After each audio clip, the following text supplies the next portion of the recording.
Bismillah ar-Rahman ar-Rahim. The idea that the soul will transcend into another realm to live for eternity, where the righteous will be rewarded and the evil ones will be punished, is what we call the afterlife. Some scholars believe that it can only be proven through revelation, while others try to make a reasonable case for it. Today I'm going to share with you a passage from the book called Rationality of Islam by Islamic Seminary Publications. In this book, they try to reason the possibility of a life after death in chapter 3, where it says, all prophets and sacred books unanimously agree that with death, human life does not come to an end, and after this world, there exists another world where human beings will be rewarded or punished according to their deeds. The virtuous will lead a happy and pleasant life, and the evildoers will be punished and tormented.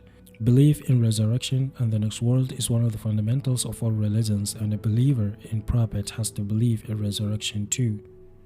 The idea that with death everything comes to an end and man is completely annihilated is not only appalling, but appears to be odd and illogical also, especially after the acceptance of the doctrine of divine unity and acknowledgement of the existence of Allah.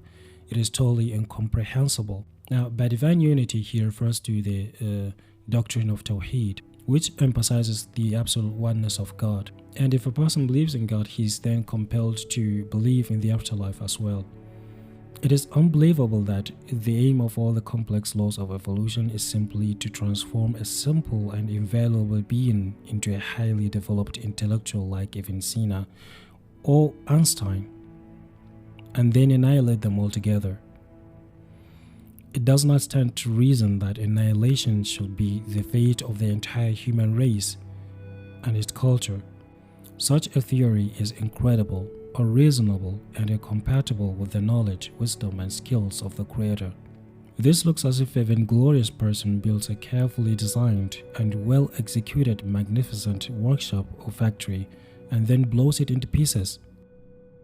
Right? It doesn't make any sense to build something huge, something complex and beautiful, and then obliterate it altogether. Doesn't make any sense.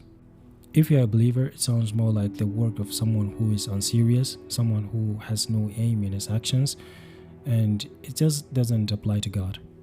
And if you happen to be someone who believes in the scientific origin of the universe, it sounds like the pointless art of transforming the universe to the peak of perfection and then destroying everything in the end. Just doesn't make any sense. He says, will it not be more logical if we admit that life continues in another form after death, and the process of evolution does not come to an end? Here we can give a beautiful example.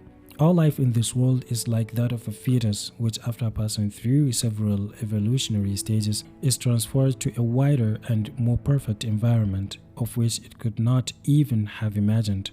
Had human life been limited to a fetus period, and every fetus died immediately after birth, would such a life not have been illogical and unreasonable? It would be more logical if human life in this world, after passing through intricate and difficult route of physical, intellectual, and moral evolution, is a prelude to the beginning of a higher and wider life in the next world. The life of that world should bear the same relation to the life of this world as the life of this world to the fetal life.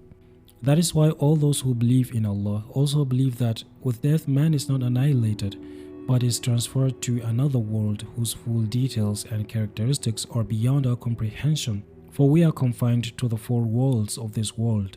Anyhow, we know this much, that leaving this world does not mean the end of life, and that another world does exist. Study of the laws of the universe, of the forces which push man forward along the path of evolution, and the systemic grandeur of this world convincingly testify to this truth. The Holy Quran says, do you think that we had made you in vain, and that you were not going to return to us? And surely you have known the first evolution, then why do you not mind? In other words, it says, you have seen the life of this world, then why do you not conclude that there is another world also?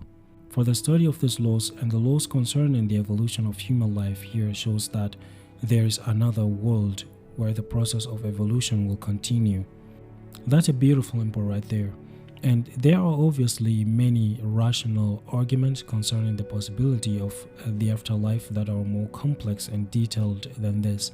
I might be able to share them here one day, but for now, Thanks for watching and see you next time.